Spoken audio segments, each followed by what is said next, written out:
You can. It's our show. Do whatever you want. Sure can. It's our show. You can do whatever you want.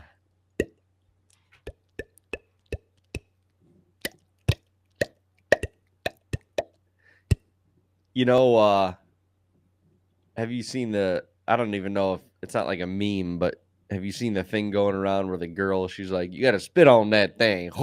Yeah, yeah. We need a TikTok, or we need like one of our video, like something that relates to hunting, or like, I don't know, when the lens, when your camera lens is fogged up in like the That's a morning good or one. so, Yeah. because Or the everybody's using it. So we redneck might as well. windows. Yeah, exactly. Redneck windows are fogged up in the morning. Got to spit on that thing. I'm sure that girl's daddy's proud right Oh, about now. yeah. She is Yeah. literally famous now. She's the beach queen of the East. So crazy how one video will just make you're now known. You're now known. For something. You got to be careful what you put on the internet these days, you know? Gotta be careful what you put on the interwebs. You could go viral at any moment. Hell. Well, Goose Chasers, we're back another morning. And actually, this one is probably the freshest that it's ever been off the press. We are recording this Wednesday morning. So It's still hot. there's no during with our podcast, there's no like plan this shit really far in advance, get all these elaborate notes written down. We got all these questions that we're gonna ask ourselves, and then the post production, it takes forever. We just let it rip. That's how our style is, you know, just let it rip. Let it rip. You got anything to let rip? I'm brewing something. All right. Well, get that thing going because we want to hear you before the podcast is over with.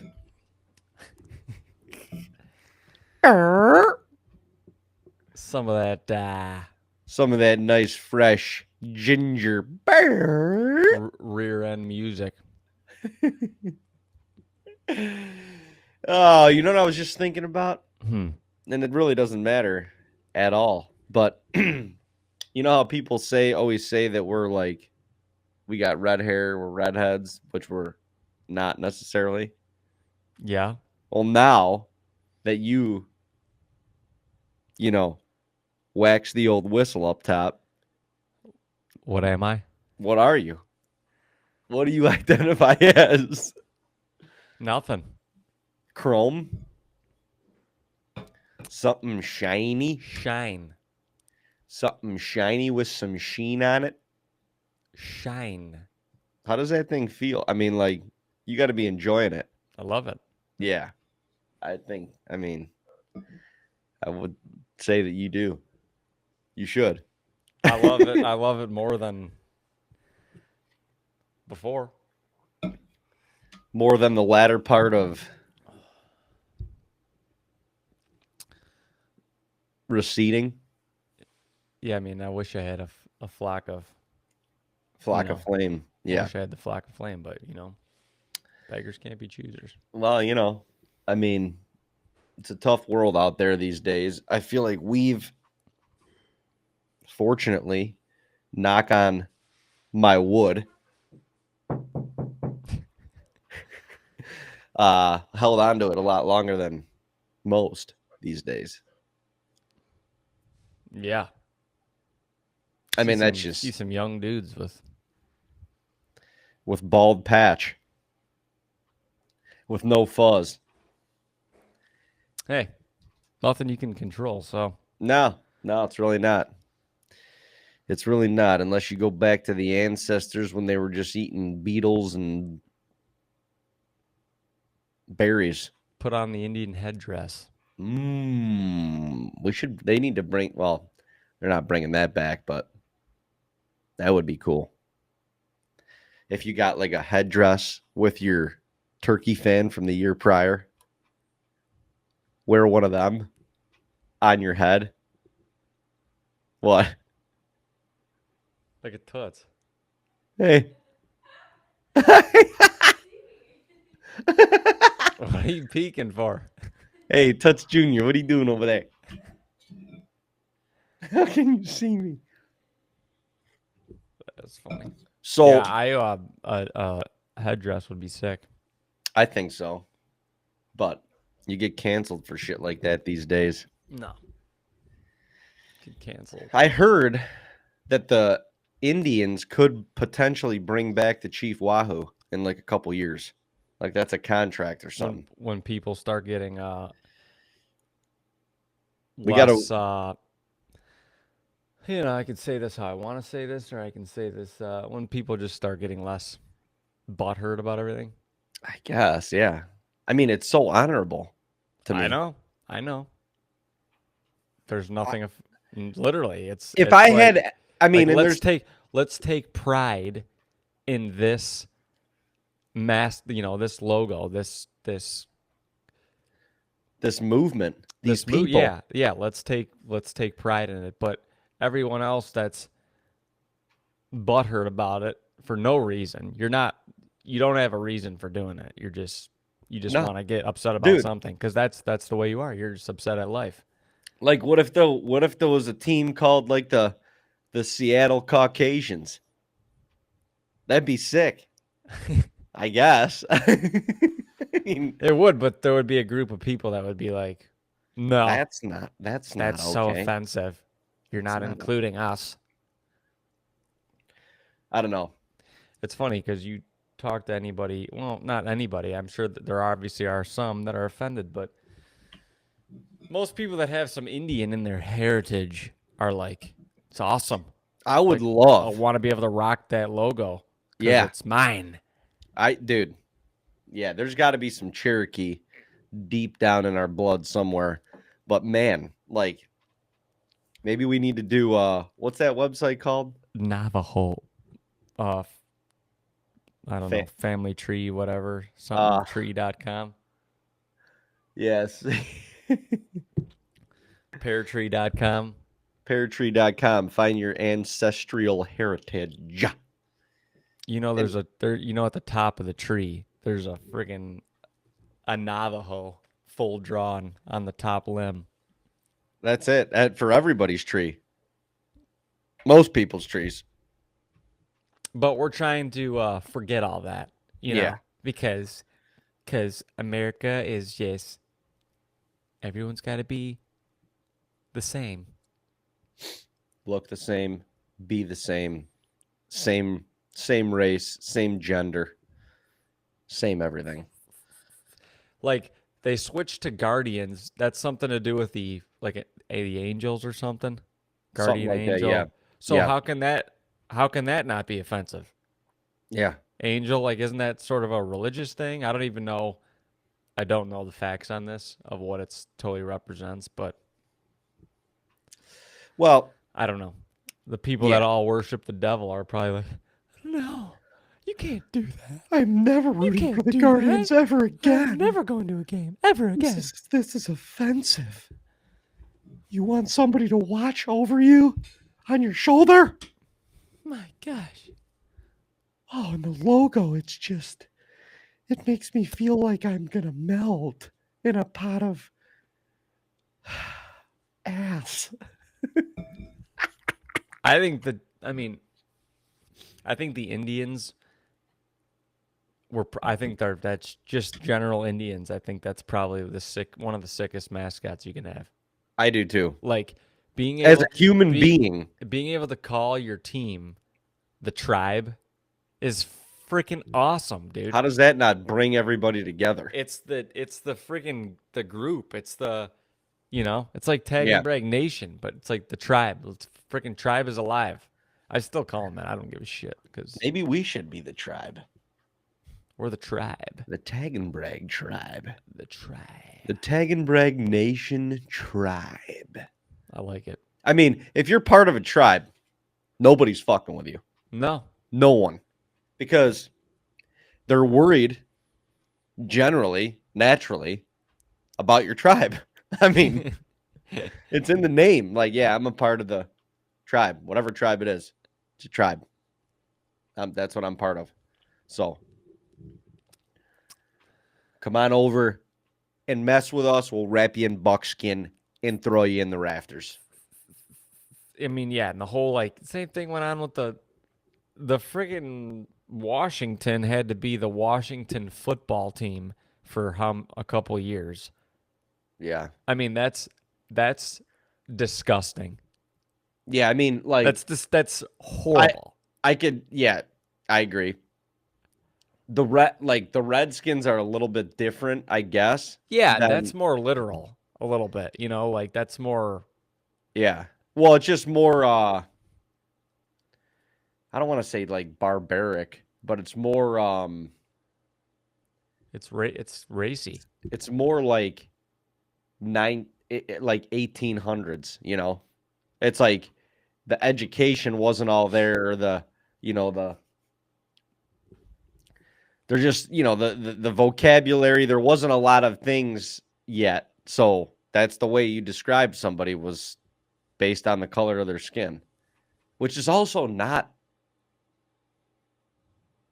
offensive. It's real. It's true. Yeah. I mean, it's only offensive if you use it offensively, I guess, and make like an offensive innuendo or something, but that's actually the way that like you would describe somebody. I mean, yeah, you see, yeah. Anyway, let's talk some other bullshit. So we got bucks that are starting to show up on camera. It's it's that time of year where, and it's kind of crazy to me, we have the opportunity to be monitoring deer in many different parts of the country. Yeah. I mean, think about it. New York, Ohio, Tennessee, North Dakota, Kansas. We have cameras in all those places right now.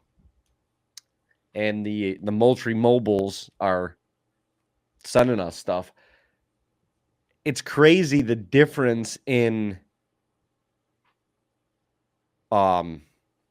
like progression of the deer of certain deer in different areas. Like some of the Kansas deer, and Parker, like he's right.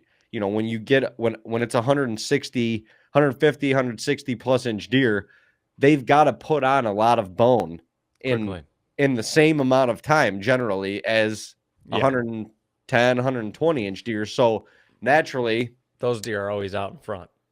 Yeah, I mean, they kind of have to be. They seem like they are because there's just more there. Yeah, well, for sure. But then you look at some of like Ohio, New York, and more like northern regions where the growing season's a little bit shorter, obviously, and you wonder, like, is the antler growing season that much shorter? Like, does it compare to the actual crop growing season? Well, I mean, does it?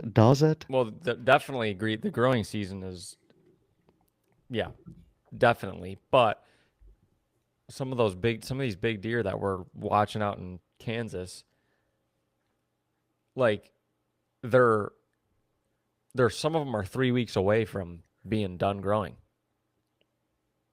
Like most of these bucks develop their racks once they're full frame and cage is there, like their genetic makeup already knows what it's doing. Like that's why, like, yeah, the genetic makeup of the rack has already decided itself what it's going to be for the most part once it starts growing. Yeah. You might be able to help it a little bit, but that's why these, like, if you're in a state where like putting mineral out is legal or feeding or whatever, that needs to be done early in the year, January, February, March. Right, before the antlers are, because that stuff is getting stored in their skeletal system and then it's getting put out onto their rack. If they're halfway grown and you're like, okay, I got to hammer them with the, I got to to feed them this, this, and this. Yeah. You might do anything, but they're not going to pop another like kicker on the base of their rack because of that. The base of the rack is done. Yeah. It's going to fill out, but like if there's bumps and stuff that's potentially going to be a point, it's going to be that, but you're not going to just see something.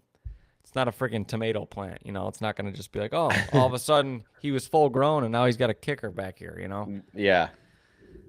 But it is crazy, yeah. Like in New York's, it seems like it's almost 2 weeks behind. Oh, at least. Like even I'm just talking about the same age class of deer. Seems Yeah. like it's almost 2 weeks behind what it is, at least in Ohio, 2 hours away. Yeah. And in Kansas, it's a completely different. Right. But I mean, think about it too. Like in Kansas, we're looking at some of these photos, the corn right now. Yeah, And it's 6 feet tall. it's got to be a different growing year. Just things are lining up pretty well. The contrast between getting water, getting rain, and warm weather and sunlight has to be some of the best that we've had, especially in that part of the country, whatever, because how do you have 6 foot tall corn? Like it's not even, we're a couple weeks from July. That's insane. They're planting it earlier, obviously, too. Yeah, So, they just got they got warm, mild weather, but yeah, out in places like that with a long growing season, you got 2 crops you're putting in. They're taking off winter wheat that's 3-4 feet tall in April. Right. Because that stuff's starting to green up in March. Yeah. So yeah, it's just wild. It's crazy. It's crazy just how different, things are. And now that we've grown up, we only really experienced this stuff in New York and Ohio. So it's like now being able to experience some of this stuff in different parts of the country as it's all flourishing and growing, it's so crazy to me. Because like some of these bucks in Kansas, dude, like I look at them right now and I'm like, I'd shoot that thing tomorrow. Like 3/4 of the way done growing. Yeah, if that. But it's also cool to see the climate lines in the United States, like how true, how accurate they actually are. Because, like I said, from where I live in Northeast Ohio to camp up in Chautauqua County, New York, it's literally an hour and 40 minutes from my house. But we're crossing a climate line. Yeah. On the Farmer's Almanac, the climate lines. Yeah. And it is a different climate there. It's crazy. It's going to be, right now is maybe, actually it's still true right now, but it's generally always going to be 7 to 8 degrees colder there. Always. Yeah. Summertime, fall, winter, 7 to 8 degrees colder. And that's honestly that's the climate right there. It's the same thing.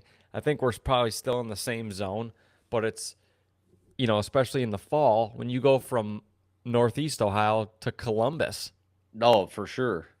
That's basically central Ohio, and it's usually a 15-degree swing. Well, yeah, I mean, and being up like Northeast Ohio, Western New York, along the lake. Along the lake, when you're in the lake effect snow bands in those areas, like it is totally different than going a couple hours south to Columbus, where on a good day or on a bad day, I guess you're going to get maybe 6 to 8 inches of snow. Yeah. Whereas up north, you're going to get buried in 1.5 feet overnight. Yep. At any given night, depending on which way the wind's blowing or if it's coming off the lake, it's totally different. So yeah, the wear and tear on those deer too is. There's been winters where we're still waiting to shed hunt in April. In April, there's still that glacier of snow. Yeah, back in the timber that's not melting, and a year like this in Kansas, the growing season's beyond on its way. Corn's for already sure. in, whatever. Well, and with a mild, what happens prior to with a mild winter, I mean, it all translates into the next growing season and stuff. So these bucks are already replenished, well on their way. They're starting everything a little bit earlier. Things are, plants and trees and everything is blooming a little bit earlier, whatever, and nature's cycle is cycling a little bit sooner this year. But you know what's insane too to think about? Like a buck's rack, okay? Why? All of a sudden, they got a G2 going up straight. And then all of a sudden, something in their genetic makeup is like, you know what? Let's kick this thing off to the right a little bit. And then, boink, they just get like a kicker point. And that could be anywhere from an inch to 8 inch. I mean, it could be any size, but like think about a drop tine. What makes a drop tine happen? What makes a drop tine happen? Why? Why does it happen? It's in the DNA. Like, yeah, why, but like, why does a human get a chin dimple? Why does a human have a red beard instead of a black one? Why is No, I mean, why I is a guess woman's hair a certain color? Why does someone have freckles? You're right. Why do deer have drop tines? Same thing. It's like freckles. It's like freckles. But it is. I mean, I don't know. To me, it's just wild. And a deer's rack in general is so intriguing because of how fast it makes it. It makes it. How fast it makes it. And it's the reason that you can pay attention and follow a deer from year to year. Not the only reason, but it's one of the main reasons. Yeah. I mean, that you can follow a deer from year to year. So that whole thing is just very intriguing to me. I mean, they're insane creatures. They really are. And then you think about elk and shit and like that, like what them animals put on as far as antler growth in a year. That's even crazier because those things are like however many pounds they weigh. It's like, yeah. Whoa. That's a wild cell. Like a 6 foot antler grows out of your head in like 3 months. Can you imagine if that happened to us? Yeah. Like, hey, it's almost mating season. We're just going to get this massive head erection so we can impress the ladies and just like look around like this. That is wild. And I mean, do you think they know? Like, do you think a deer knows, okay, I'm the shit because of what I'm sought after because of what I have on my head? Because it matters to them, like it matters to us as a hunter. We pay attention to it, right? Okay. So it's something that hunters seek. It's something that, we put emphasis on, a lot of emphasis on these days. But they have them for a reason, and they fall off and they regrow and they grow bigger and they have those for a reason. Do you think so they obviously do know. I'm answering my own question. They got to know. They know. I don't think they know exactly. They know. They're feeling that thing on every freaking tree, and they probably by the end of the year know almost exactly what they're working with. I'm sure in February that it falls off, and they're like, "Oh, damn, that was pretty good looking." Right Shit, side. I've been sporting some headgear for a couple months here. With how much they rub and they're feeling they are feeling every inch of that or when they're For fighting sure. with another buck. That's probably when they really Feel it. like they're honestly feeling that portion out the most in probably September when they're batched up and they're tinking with their homies. That's probably maybe what they're doing a little bit. They're probably like, oh shit, gotta feel this out. I got some shit up here. Yeah, Antonio ain't got shit on me this year. Antonio needs some work, but I got something going. And then, like, what do you think? Like, do you think the does obviously they got to know too? They're like, damn, Marvin Scotty, over there. Scotty and Marvin are, well, to put it lightly, they're a hell of a lot bigger this year than they were last year. And Marvin really became a man this summer. Look at Marvin's drop time. Look how much girth his bone has. Oh, I want to get some of that Marvin ass. And then you got some bucks that are older that are like, I don't give a shit what my headgear looks like. I'm gonna beat your ass. I'm gonna beat your ass and I'm gonna take your honey. That's just all there is to it. It's really a wild concept. It is. It is. It is, and it happens every year. It happens every year. And it's like their life is so amplified because it's, I mean, I guess to us it is. To them, it's they don't know any different. But you think of like a 3 to 5 year at the most for like a majority of deer lifespan. Like that's crazy to think about. And they've got to know that too. They've got to know what they're in for. Yeah. Essentially. Like they've got to know, like, all right, hey, half a year old, you're going to stick with your mama. You're going to eat a lot of turnips and apples and whatever else is in front of you. And then you can get a little older. You're going to have a little fork on the top of your head. You're going to cruise around a little bit and try and figure shit out. And then a couple years later, you're like, I got to make the most of my time now. I'm old. I'm sought after. I'm old. I can't feel my left hip anymore. I'm getting too old. Yeah, it's crazy, the genetic.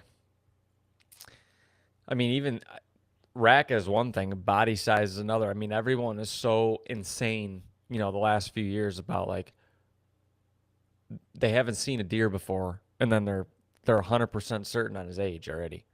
Yeah. Like you see one picture of my camera, you're like, oh yeah, that's a 3-year-old. It's like maybe.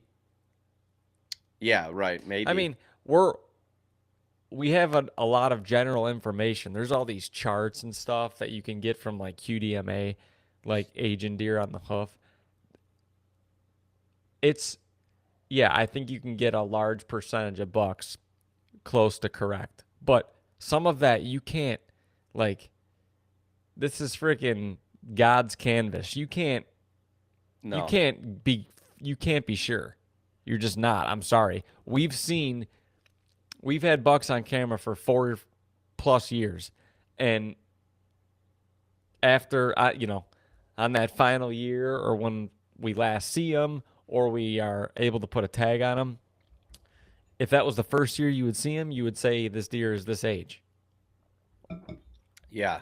There's no way he's this age. And then we have proof otherwise. So that deer pops up on camera. It's just funny. We do that all the time. Even during the season, we get a new buck that pops up. And now all of a sudden, like, it's October and he's in his rut area. Like, he's on your property all the time. And you're like, oh, we got to let that deer go because he's only a 3-year-old. How do you, like, maybe. Yeah, you really, I mean, yeah, maybe. That's about it. Like, again, you can, I'm not saying you can't be mostly sure, but look at humans. Some of us go through friggin' puberty when we're 12. Some of us do it when we're 18. Right. Like, and it doesn't matter when you go through that. Like, Humans are all different shapes and sizes. Yeah, even when you do go through it, some of them are friggin' 130, 40 pounds when they're 25, 30 years old. Some of them are 200 pounds when they're 12. and some of them are built like a brick shithouse, you know, like they're friggin' Yeah. a man, huge, muscular. At Some like people, 13, 14 years old. Yeah. some people have genetic makeups where they just like can't lose weight, they can't gain weight, whatever the case is. There's just so many. There's so many different walks of life. Yeah, I agree. I think it definitely takes like years of observation to know for sure. And you don't know for sure. Like you said, you don't ever really know for sure. I mean, Cartman is the prime example of that. He's the prime example. Any video or most people when I don't know, I think what we titled that YouTube video like 5-year-old New York buck or something like that, and everyone is like, that deer's not 5. Yeah, But no, it's so funny. but we know, I mean, he was at least 5 because Yeah, no, we have he couldn't have been less than 5. 5 year or 4 years of photos of him. Yeah, So and sheds. yeah, and sheds. We don't And have 5 years of sheds, but we have sheds of him 3 years prior. and it's Like- crazy because like his sheds are compared to other sheds are so light in like less dense Yeah. than others. You know, like the Godfather, you hold that shed and that thing is like, it feels like bone that is just compacted even more into bone that is just compacted It's even dense, more. Like yeah. it is dense, it is heavy, and I'm saying not like even the physical look of it is heavy. Like it's a heavy piece of bone. Yeah, and we've had other buck like remember the buck we called Clark?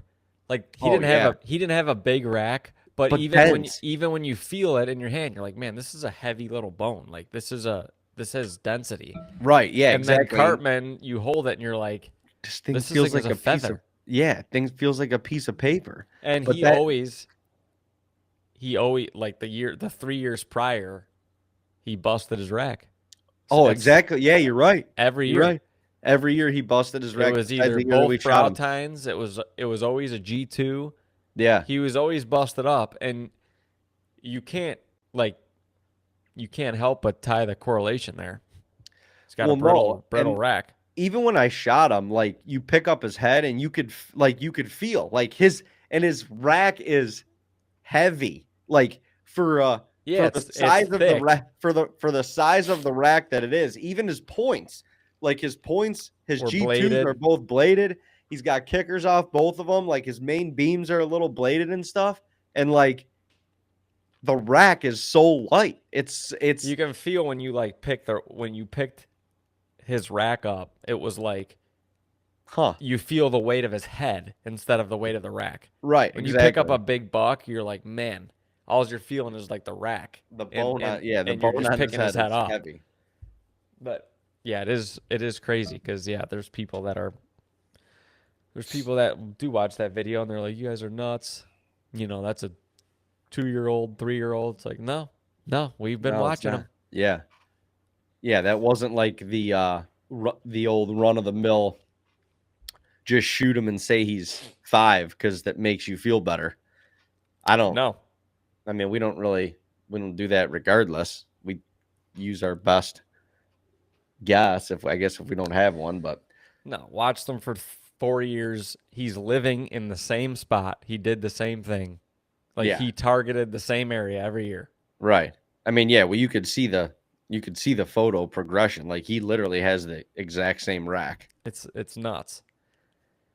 And it's funny because even that, you know, if you didn't know, like you said, if you didn't know that deer and you were hunting that property for the first time, there is no, like, you wouldn't have said that deer's 5. You'd have said 3 max, maybe 4. I mean, body size, you know, makeup and stuff would have told you a little bit different.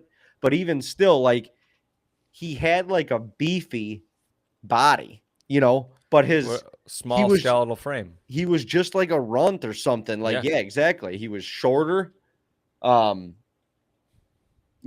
Jay shot Jamario Jr. that year, and it was the same age deer. Same age deer.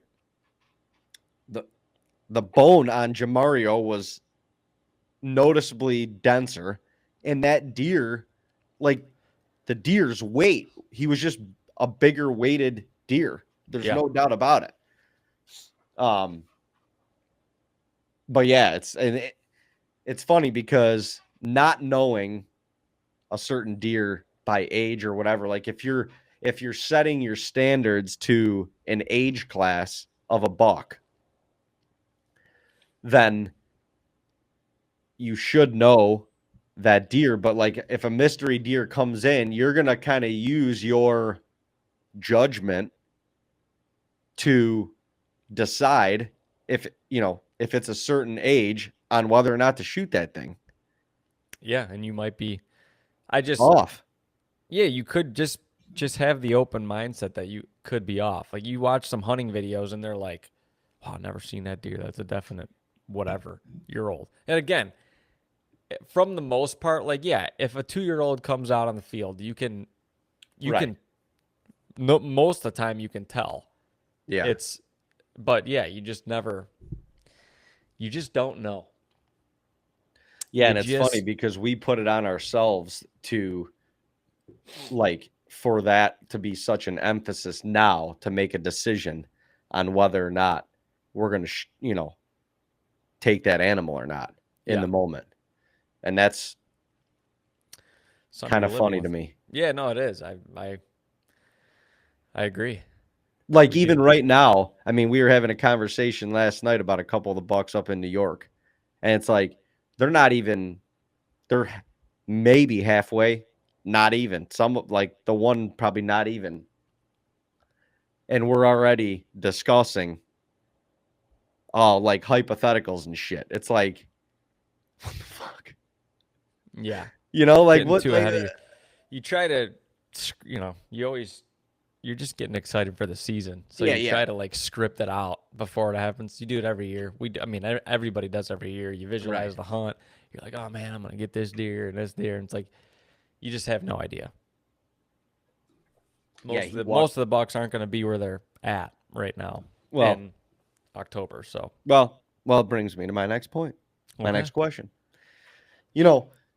Prior to starting this podcast, one would have thought that we didn't really have things figured out and what we were going to talk about, but I actually had a couple questions that I was going to ask you today. So this was one of them.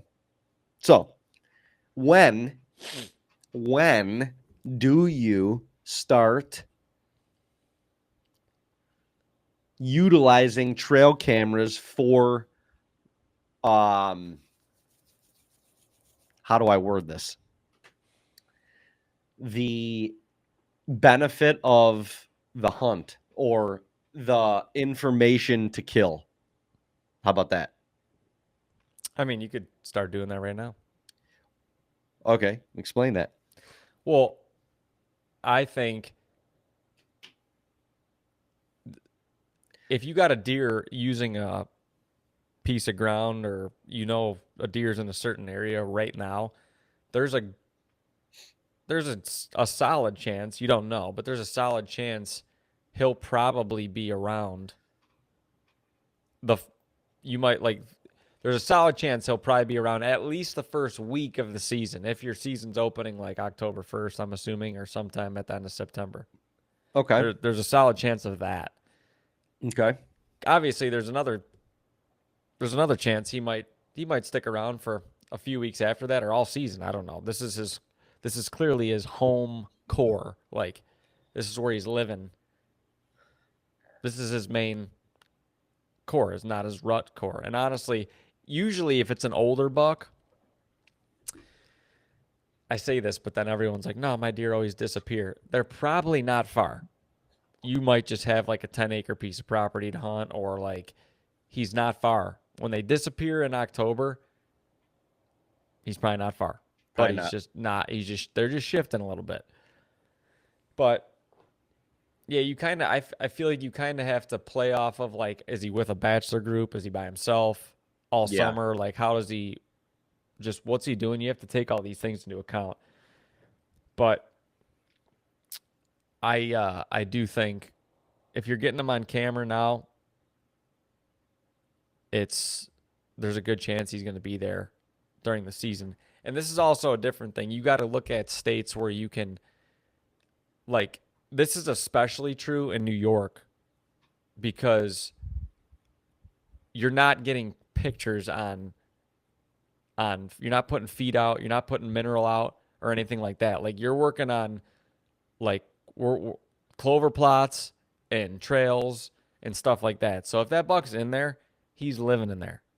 Yeah, I was gonna. Yeah, that's a good point because Be- if you're getting photos on a like on a corn pile somewhere right now, that really means nothing. no, because that's what you see guys do all summer long, like in Ohio.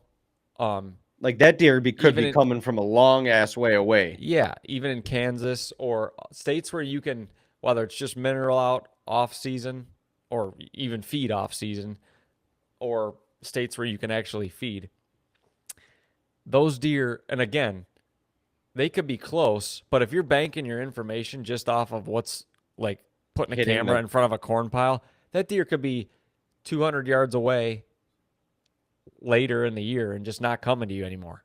right. There could be someone Or else doing. There could be someone else doing the exact same thing, and he's just hitting that one out, but he's not far. But right. Yeah, Well, yeah.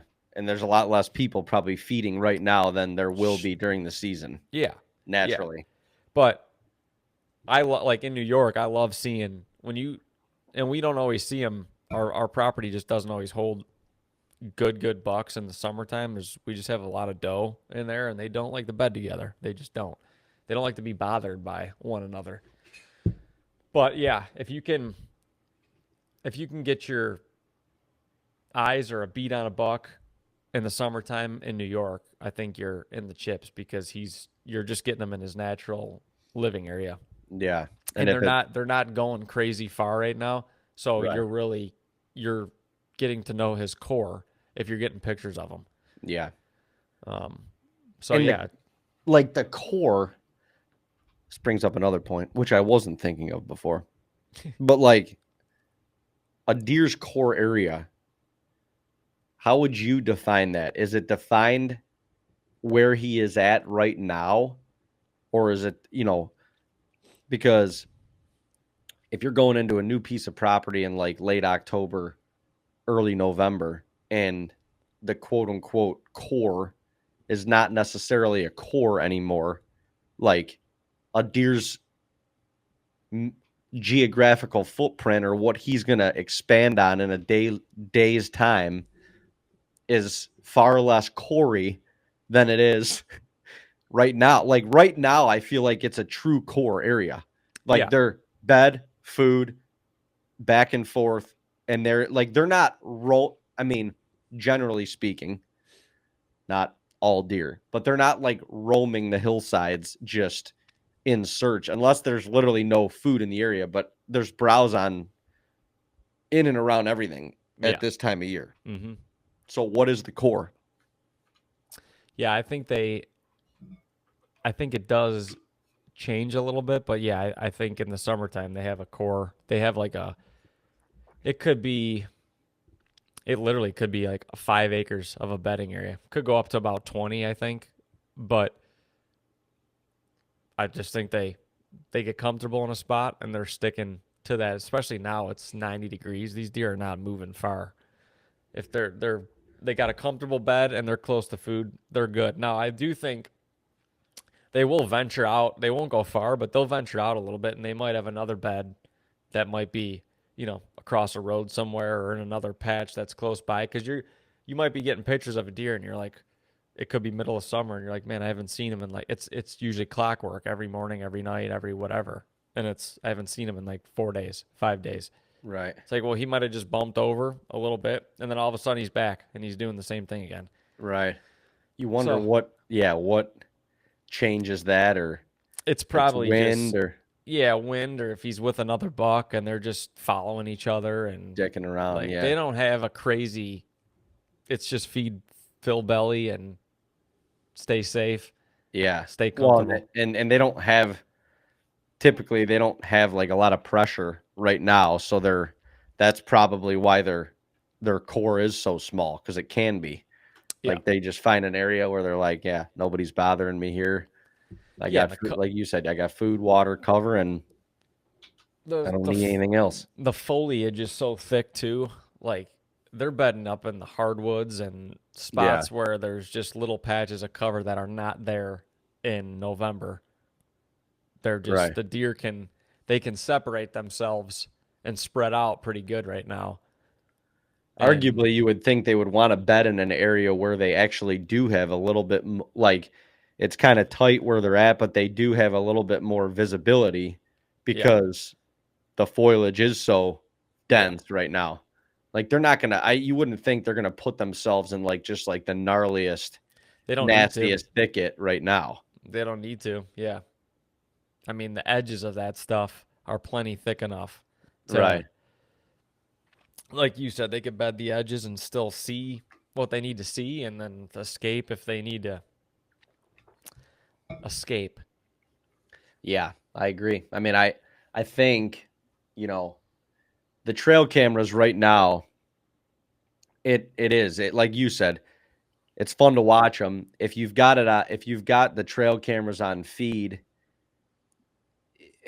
unless that deer is hitting it in daylight pretty consistently, I would say, you know, they're just coming to that feed on their nightly travel route or whatever, and that could be throwing them, off course or whatever you want to, however you want to say it, Yeah. from what they would normally be doing. But if you're capturing them in, clover fields, food plots, batched up, and you're getting multiple different photos of them throughout the day, throughout the night, now all of a sudden, all right, you can start putting some pieces of the puzzle together, or Yeah. at least start getting excited that this deer, is sanctioning himself right Yeah. here. And especially if you're close to where they're bedding, you're going to know if you're getting pictures of them in the morning and in the evening. You probably won't get pictures of them at night, like during the middle of the night. You might get a couple, but Right. in a lot of these spots, just morning, evening, and then they're off to whatever. They're bigger fields, or they just like bed in fields at night and Get eat up, and get eat. up. And they, like I Yeah. said, when it's this hot, they're not going miles. They're just yeah, they're not. But it's I just yeah, I don't know. I just like watching the deer right now. We've gotten out of like in Ohio, man, we used to a couple spots we used to just kind of like feed all summer long. Yeah. And it's fun to watch the deer. Like you watch them grow and stuff like that. But it's also a little bit of a it's sort of it's not a waste of time because you're getting that joy out of it. So if you like doing that, then God Well, bless. yeah, and you're But you're feeding the deer too, so but yeah, you don't need to, like the last couple of years we've kind of gotten away from that because I'm like they're not going to be there in that type of setup. They're not going to be right there right when it comes time in to season. October. Yeah. And that's when you shift course and say, all right, now the trail cameras are extremely valuable because during the season, things change, so quickly on a week to week basis. Things are changing. Literally, you think about it, like all throughout the season, everybody thinks like, oh no, it's going to change towards the end of October and getting into the rut. No, like, just take Ohio's season, for example, last Saturday in September. All right. More than likely, you're going to get bucks that are going to still be together at that point. Okay. A week later, week and a half later, 2 weeks later, all of a sudden you get a cold snap in October and those bucks they might be chilling, in the same general area and stuff, but you may start seeing scrape activity pop up. Like they're going to be making rubs. They're going to be like starting to strengthen their necks and shit like that, and maybe going at each other a little bit. And then another week goes by, and now all of a sudden, like morning movement starts to come into effect. Yep. and they're like they're out in daylight cruising, basically planning in their head like how they're going to attack the rut. And then, a couple weeks after that, now all of a sudden they're chasing does or they're bumping does a little bit, and the bucks hate each other and can't stand each other. And then and then once you get to November, it changes. It's daily, Yeah, they don't even know where they're going to be tomorrow. Right. Exactly. You know? Exactly. They're 'Cause following that's their really nose. Yeah, that's really the case. I mean, they take a little excursion, if you will, and they get on a scent, find a doe that's not in their core area. It happens all the time. You get a buck that's in your property or whatever for a couple of days, and you're like, where the hell did he come from? He just took an excursion, and he found something He liked. he smelled something that he likes. He timed it up right. Yep. But And then someone else that's trying to hunt that deer is like, where did he go? He disappeared. He's gone. He's whatever. But yeah, he did. He disappeared for a minute, but he's just found something on one of his excursions. He could be 2 miles away. That's where, like, that end of October into November period, when you've got a buck on camera, like, you've got to go. You got to figure it out. And you, like, if you're hunting a specific deer or a specific caliber of deer, that's the time. Like, the most recent information is what matters the most. And if you've got that deer consistently on camera, you got to go right now. If he's in there, he's in there. Get out there. You got to get in there. You got to get in there and get after it. Yeah. It's coming. It's getting me excited. Oh, me too, man. Every year I have an itch, and every year that itch gets a little itchier for some reason. And especially after last season, call it what it is. Results wise, we didn't have the season that we normally do or that we would have liked to. So now it's like going into this year, the itch is even bigger. It is. Anticipation's higher. It's yeah. Again, as you go through the summer or even the end of last year, I think before last season, it was just kind of a weird timing of everything, and a lot of our properties and through multiple states. Yeah. It was just like, man, the core deer that are in there are just going to be they're about a year away from being what we want to target. That doesn't mean other bucks are going to come in, and that doesn't mean they didn't, because they did. Yeah. But this year just looks a little bit better already from multiple states. So yeah, I agree. It's a little bit easier to get excited when that's the case. Yeah, no, I'm with you. So, and I am excited. Oh yeah. Oh yeah. Bobby Barr right in the lobby. Oh, I want that cool breeze in my face. I want to be in a tree. Oh my god. It's so hot right now. Dude, can you wait for the fucking then North Dakota, oh my gosh, the dogwoods. Oh, when them leaves are them like round, like it's the best. What do they look like? The like a spade looking leaf. Oh my gosh, and they're just tickling in the wind. It's like 65, 67 degrees, and that wind is just tickling just nice, and it is just dead silent on the prairie. And you're just like, gosh damn. And you're like, nope, there's not a human within 4 miles of me. Maybe. And then that's just one human, and then beyond that might be another 4 miles. And they're in a tractor. And he's just haying some random. Yeah.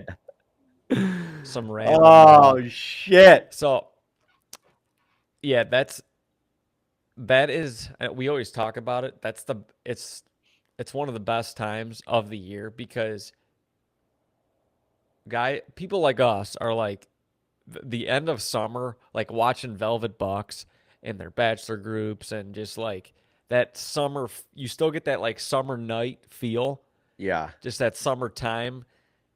But North Dakota, you get the couple it with hunting. Like you get to actually hunt. It's not just like, oh, let's go drive around and look for bucks, because that's an amazing time.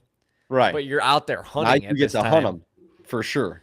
So you just soak in these nice. It's like you're just soaking in these end of summer nights, and Oh, but you got your bow in your hand. It's pretty incredible.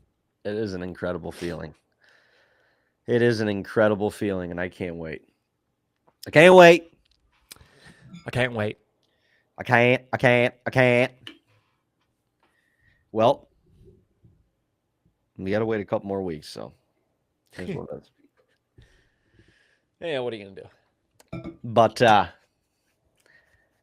yeah, we got what do we got coming down the pipeline? We got some actually new cool vlogs that are going out on the channel. Little Food Plot Chronicles ball tickle, if you will. Couple just short segments kind of showing setups and stuff like that are going out on the YouTube channel this week. We will have Food Plot Chronicles starting next week on our YouTube channel. And we've got a series that we've been working on called After the Chase. That's going to be launching mid-July. And we're really excited about that one. So Truly. Yeah, as always, follow us on Instagram, Facebook, TikTok, Twitter, and subscribe to our YouTube channel, subscribe to our Spotify, and head over to the website, tagnbrag.co, and get you some new Tag and Brag swag as we prepare for the upcoming season. What could be better than that? Some merch. Get you some Tag and Brag merch so you're prepared. Tag and Brag Nation rolling into the season, looking good, looking fresh, and being ready. It's right around the corner, baby. Right around it. It feels so damn good. It feels so good. We're inching our way. The preparation is at the peak apex, I would say.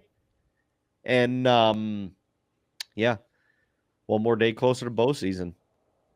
LFG. Ladies and gentlemen, Tag and Brag Nation, we appreciate y'all hanging out with us another Wednesday, and we will see you right back here next Wednesday. Oh, we also have the Tag and Brag Live this evening. Join us. Tune into that. Tune in with us as we roll through a lot of things. But anyway, until next Wednesday, we'll see y'all. Peace out, Tag and Brag Nation. God bless.